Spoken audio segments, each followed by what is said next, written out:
Kini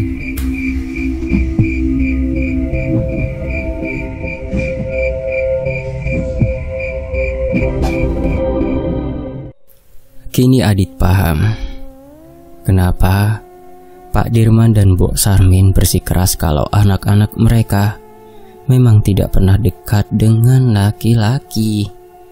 Amar yang ada di hadapannya ini benar-benar pembunuh berdarah dingin. Nah, kita lanjutkan. Kenapa ekspresimu seperti itu, Dit? Apa kau sudah tidak betah? Tapi tunggu, kau harus tahu semua sebelum ini berakhir. Nah, karena Bapak tidak mau ada warga desa yang tahu, maka dia membuat rencana untuk mengecoh mereka. Kau juga sudah pasti tahu kan tentang cerita Nanik dan Parmin?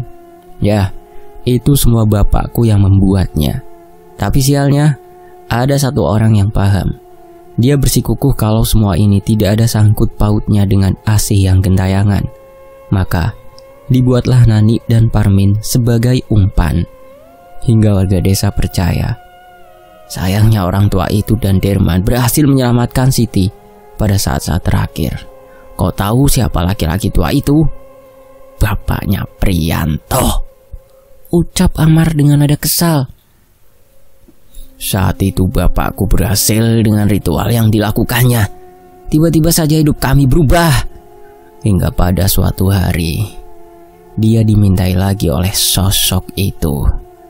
Karena tidak mau, akhirnya bapak mati dengan perjanjiannya sendiri. Dan disinilah aku sebagai penerusnya. Aku harus mengabdi padanya untuk bisa terus bertahan hidup. Butuh beberapa tahun bagiku untuk bisa menerima itu semua. Kata Amar tersenyum. Ada jeda lama. Amar kembali diam seolah dia sedang mempertimbangkan sesuatu. Nah, sepertinya aku sudah cukup banyak bercerita. Bagaimana kalau kita mulai ritualnya, Dit? Tanya Amar. Seketika Adit panik. Dia mulai menggerak-gerakkan badannya lagi. Namun percuma, ikatan yang ada di tangan dan kakinya begitu kuat. Amar mulai bangkit dan menyumpal mulut Adit dengan kain. Lebih baik kau diam, karena aku harus berkonsentrasi untuk memanggilnya, ucap Amar, yang sudah berjalan ke sisi ruangan dan mulai menghidupkan lampu Petromax. Sekarang Adit bisa melihat dengan jelas.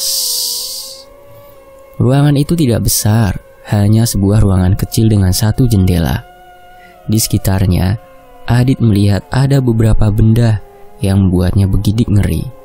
Jajaran toples-toples berwarna merah gelap, ayam cemani, serta ada kepala kerbau yang sudah dikuliti. Amar mulai menghidupkan dupa dan mempersiapkan sesajen. Ayam cemani dan kepala kerbau dia ambil dan diletakkan di antara tampah yang berisi kembang setaman. Adit makin panik. Dia tidak tahu bagaimana lagi caranya untuk kabur.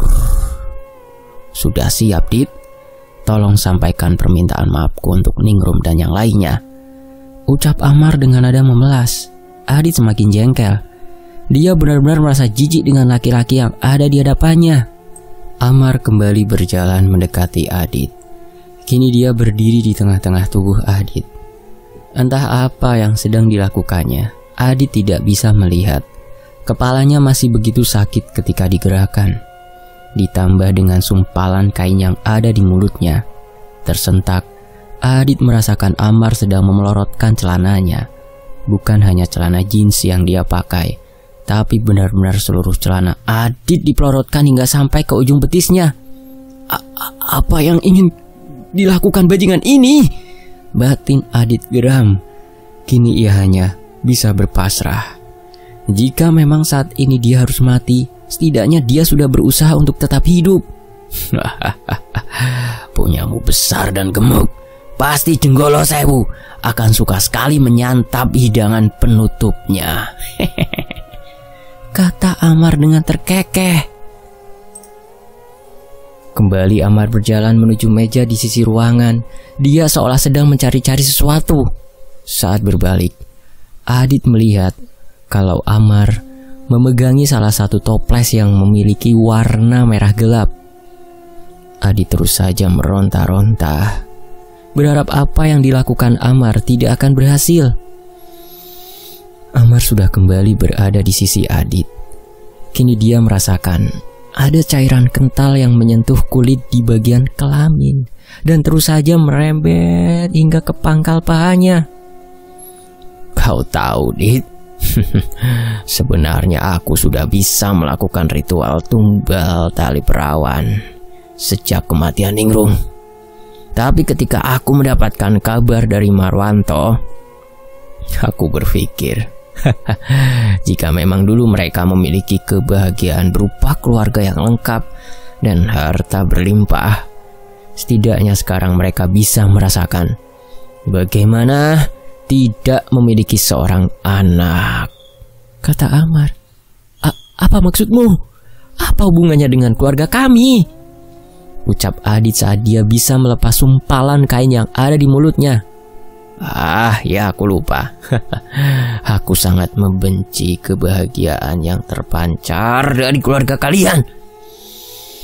Setiap waktu aku iri dengan Prianto dan Pak D serta bapakmu yang memiliki kehidupan yang layak. Sudah lama sekali semenjak aku ingin mereka merasakan apa yang aku rasakan. Ya, setidaknya aku bisa membuat Marwanto tidak memiliki anak dan Gunawan kehilangan anaknya. Adil kan? Seorang teman harus sama-sama merasakan penderitaan satu sama lainnya. Kata Amar, Kau jadi kau yang menjebak Pak De Marwanto dan Bude Ija? Tanya Adit tidak percaya. Ya, mereka memang goblok. Tidak tahu saja Marwanto itu kalau selama ini istrinya sudah sering hamil, tapi selalu hilang atau keguguran. Kau tahu kenapa, Dit? Karena janinnya kupindahkan atau kujadikan sebagai tumbal untuk santapan Jenggolo Sewu. Kata Amar dengan tawa tanpa kebahagiaan. Kau pikir janin yang ada di dalam rahim Ningrum milik siapa? Itu milik budemu. Ku atur dan terus saja ku hasut agar Marwanto mau melakukan persetubuhan di hutan. Awalnya dia tidak mau, tapi karena Ijah yang selalu merengek agar bisa memiliki anak, akhirnya dia luluh. Lanjut Amar. Adit benar-benar tidak habis pikir. Bagaimana bisa ada orang yang sekeji ini di dunia? Memanfaatkan dan membunuh orang demi untuk kepuasan pribadinya. Ingin sekali rasanya dia menghajar dan membuat Amar mati pelan-pelan. Kini Adit melihat Amar berjalan ke arah tampah yang sudah terisi sesajen. Sesaat dia melepaskan semua pakaiannya dan membelitkan kain di sekitar pinggangnya. Kita mulai, Dit. Sebentar lagi aku bisa menjadi lebih sakti. Dan keluarga kalian akan merasakan apa yang aku rasakan. Urusan Prianto, nanti setelah ini, istri dan anaknya juga akan menjadi targetku. Ucap Amar tersenyum mengerikan. Bajingan kau! Umpat Adit yang benar-benar sudah muak dengan apa yang dilakukan oleh Amar. Amar mulai duduk bersila. Aroma kemenyan dan dupa mulai menyeruak di hidung Adit. Kepanikan benar-benar sudah menjalari seluruh tubuh Adit. Kini Adit melihat Amar mulai menyembelih ayam cemani hitam yang ada di depannya. Betapa mualnya Adit saat dia melihat Amar menuangkan darah ayam cemani hitam itu ke tenggorokannya dan menuangkan sebagian ke kepala kerbau yang sudah dikuliti. Nafas Adit memburu. Dia terus saja bergerak, mencoba mengendorkan kaitan plat besi yang mengikat tangan dan kakinya. Tiba-tiba saja Adit merasakan panas di alat kelaminnya dan area yang terkena dengan darah yang dituangkan oleh Amar. Angin tiba-tiba saja berhembus dengan kencang. Bahkan daun jendela yang tertutup rapat kini mulai tersibak dan bergoyang-goyang dengan cepat. Sekujur tubuh Adit meremang dengan hebat. Inilah akhir riwayat dari hidupnya. Tidak pernah Adit membayangkan akan dijadikan mangsa seperti ini. Sekali lagi, Adit melihat ke arah Ammar. Tapi ternyata pilihannya salah. Betapa mualnya Adit. Dia benar-benar tidak menyangka Ammar, orang yang dia kira berteman dengan Pak D dan Pak Priyanto, begitu busuk dan memuakkan.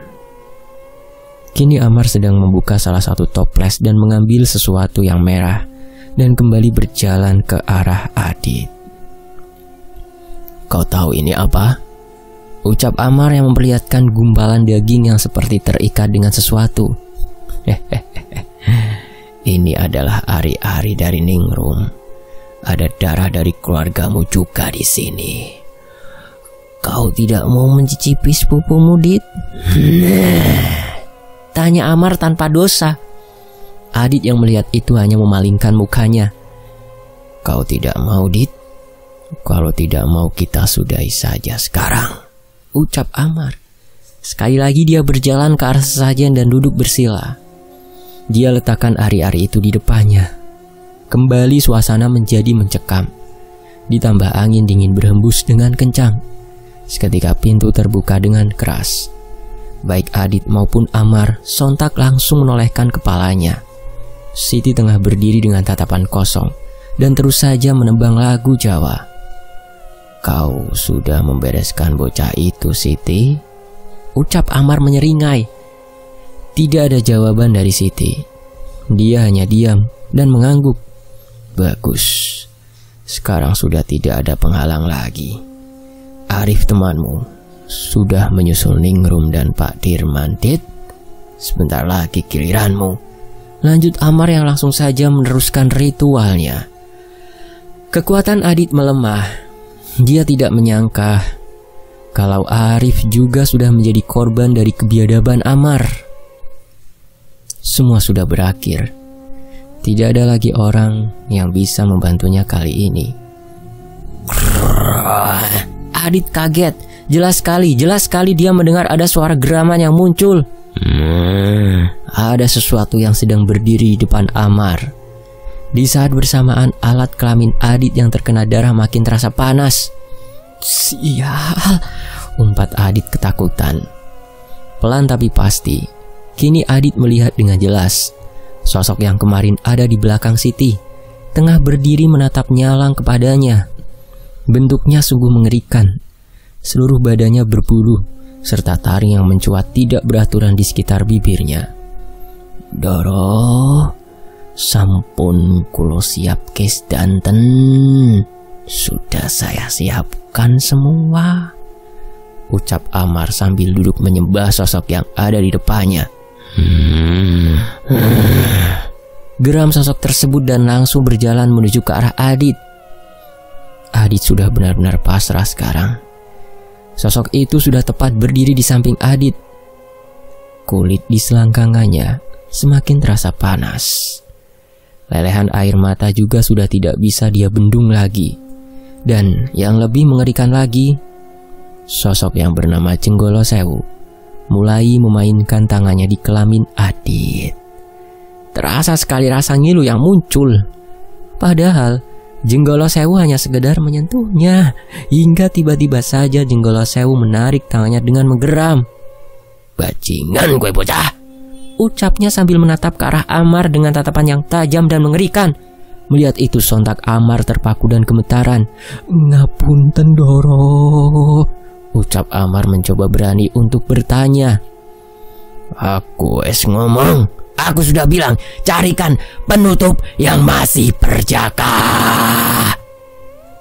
Belum sempat Ammar menjawab, tiba-tiba Siti langsung menerjang Ammar dengan keras. Mereka bergulat seru, tidak menyangka Siti memiliki kekuatan sebesar itu. Tapi kenapa Siti menyerang Ammar? Tapi Adi tidak peduli. Sebelum dia berpikir lebih jauh, ada sosok yang tiba-tiba saja muncul. "Arif," ucap Adit parau. Dia benar-benar tidak menyangka. "Sudah, jangan berisik. Biarkan saja mereka bergulat," kata Arif yang mulai melepaskan ikatan yang ada di tangan Adit. Tapi bagaimana, Arif?" Tanya Adit. Arif tidak menjawab. Dia terus saja mencoba melepaskan Adit. Setelah semua terlepas, buru-buru Adit memakai celananya kembali. Kini sosok berbulu itu hanya melihat dan menggeram memperhatikan mereka. Bergidik ngeri, Adit merapatkan tubuhnya ke arah Arif. Aku sudah menduga pelakunya adalah kau, ucap Arif. Mendengar ada suara lain, Amar seketika menendang Siti dengan kuat dan langsung bangkit berdiri. Kau, bagaimana bisa? Kata Amar kaget melihat keberadaan Arif. Arif tersenyum nyeringai. Jangan meremehkan aku. Kalau hanya sebatas demit kelas teri seperti dia, aku masih bisa menghadapi, ucap Arif yang justru malah tertawa dan menuju ke arah Jenggolo Sewu. Sombong, dasar bocah, ucap Amar geram. Sombong? Katamu aku sombong? Bukannya dari tadi kau yang sudah menyombongkan dirimu, beranggapan kalau semua tipu dayamu itu berhasil.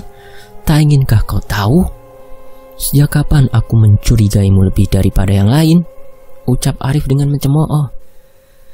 Kini Siti juga sudah berdiri. Tidak ada tembang Jawa yang muncul dari bibirnya. Tatapannya penuh dengan kebencian yang ditujukan kepada Amar.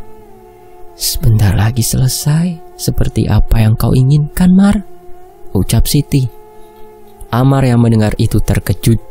Sejak kapan Siti bisa berbicara normal seperti itu? Apa semua pengaruh Jenggolo Sewu sudah hilang? Batin Amar yang langsung saja menatap Jenggolo Sewu yang masih saja terus menggeram. Percuma kau merintahnya, tuanya sudah berubah, ucap Arif yang seolah tahu apa yang sedang dipikirkan oleh Amar. Nah, sekarang seperti yang kau ucapkan kepada Adit tadi. Sebelum semua selesai, aku juga akan menceritakan sesuatu. Biar nanti ruhmu bisa tenang dan mendapatkan balasan dari orang-orang yang sudah kau cilakai, ucap Arif yang melangkah menuju ke arah Amar. Awalnya, Adit ingin memberikannya peringatan. Tapi, ada sesuatu yang membuatnya mengurungkan niat. Tidak ada satupun perlawanan yang Amar berikan. Bahkan ketika Arif menyeretnya dan meletakkan di meja yang tadi mengikat Adit, Amar tetap bergeming. Apa yang terjadi? Kata Adit kebingungan. Tidak ada jawaban. Adit sekarang malah justru ngeri melihat Arif yang mulai mengikat tangan dan kaki Amar dengan plat besi yang ada di meja itu. Nah, sekarang aku akan menceritakan kenapa aku bisa sampai di sini, ucap Arif dengan nada datar. Adit justru bergidik mendengarnya. Bajingan kau, lepaskan aku, umpat Amar yang melotot ke arah Arif. Mendengar itu Arif tidak marah, namun berjalan menuju ke arah meja dan mengambil salah satu toples berwarna merah. Apa kau bilang tadi? Hah, bajingan. Sepertinya kau harus mencuci mulutmu, ucap Arif yang sudah kembali berada di sisi Amar. Seketika Adit membulatkan matanya. Tidak menyangka kalau Arif bisa berbuat hal seperti ini. Perut Adit mual saat melihat Arif dengan sengaja menuangkan cairan merah itu ke mulut dan kepala Amar. Semoga darah ini bisa sedikit membersihkan mulut dan pikiranmu yang busuk itu, hina Arif serta melemparkan toples yang dia pegang. Nah, kita lanjutkan setelah kita sama-sama bisa mengatur emosi kita. Kau tahu, Mar, aku sudah mencurigaimu saat aku melihat Pak Marwanto dan istrinya melakukan persetubuhan di hutan. Bagi Adit yang tidak bisa merasakan dan melihat mereka, mungkin akan terlihat mencengangkan, tapi bagiku itu merupakan hal yang bodoh. Karena dengan jelas sekali, aku tidak melihat satu sosok demit pun yang hadir saat mereka melakukan ritual itu, ucap Arif tersenyum penuh kemenangan. Adit benar-benar terkesima sekarang. Dia hanya bisa melihat Arif yang sedang duduk di kursi yang tadi pernah dipakai oleh Amar saat menceritakan masa lalunya kepada Adit. Nah, jika kau bertanya bagaimana aku bisa sampai di sini, mungkin kita harus berterima kasih kepada Siti orang yang sudah kau gunakan layaknya anjing peliharaan, kata Arif. Sepersekian detik tidak ada yang mengucapkan sesuatu, hanya suara geraman yang muncul dari sosok yang ada di belakang Arif. Adit masih syok dengan apa yang dia lihat.